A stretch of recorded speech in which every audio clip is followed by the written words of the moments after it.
जनतेच्या माध्यमातून आमचा पराभव होत नाही, पण मताला अमूल्य मत असं म्हणलं जातं. पण आता ह्या ठिकाणी या नवीन ह्या बीजेपीच्या नेतेमंडळीनं बीजेपीच्या लोकांनी या मताचं आता मूल्य करायला सुरुवात केली. अमूल्य मत राहिलं नाही, आता मताचे मूल्य करायला म्हणजे आम्ही ह्या महापालिकेवर आघाडीचा झेंडा फडकू. दर्शक आपल्यासोबत आहेत काँग्रेसचे अखिल भारतीय राष्ट्रीय काँग्रेसचे प्रदेश उपाध्यक्ष, सिनियर प्रदेश उपाध्यक्ष, माजी खासदार तुकारामजी रेंगे पाटील. बापू, तुमचं स्वागत आहे आमच्या JNC सिटी न्यूजमध्ये. आम्हाला सांगा की आतापर्यंत ह्या सगळ्या ज्या निवडणुका पार पडल्या, ह्या निवडणुकीमध्ये लागोपाठ काँग्रेसची देशभरामध्ये वेगवेगळ्या राज्यामध्ये त्यांचा पराभव होत चाललेला आहे.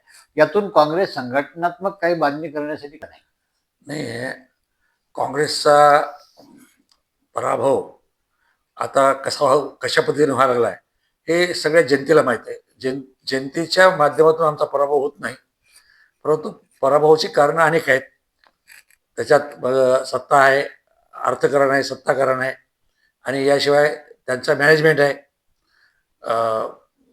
निवडणुकीमध्ये निवडणुकीमध्ये चुकीच्या याद्या वापरणं, निवडणुकीमध्ये मशीनमध्ये EVM मध्ये ॲडजस्टमेंट करणं, ह्या सगळ्या गोष्टी ह्या कारणीभूत आहेत.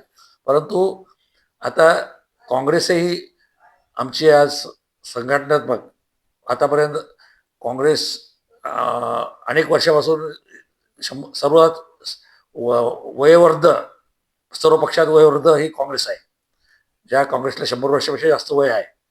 परंतु काँग्रेस हा एक विचार होता, एका विचारानं ही मानलेली पक्ष संघटना आहे, आणि त्यामुळं ही गाव पातळीवरून ह्या संघटनेची कधी बांधणी करण्याचं नियोजन झालं नाही.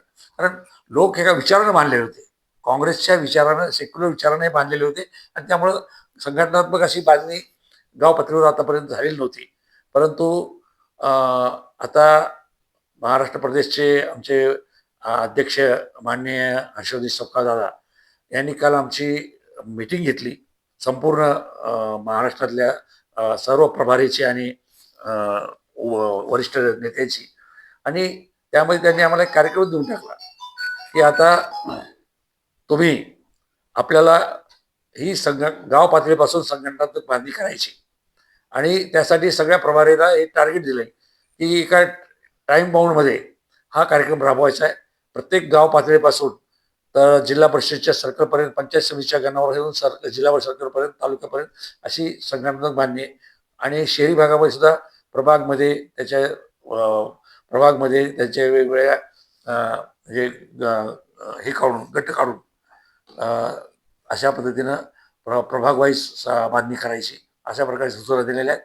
हे काम आता आमचं चालू झालेलं आहे. निवडणुका येतील जातील, निवडणुका ह्या अखंडपणे चालू राहणारा हा एक विषय आहे.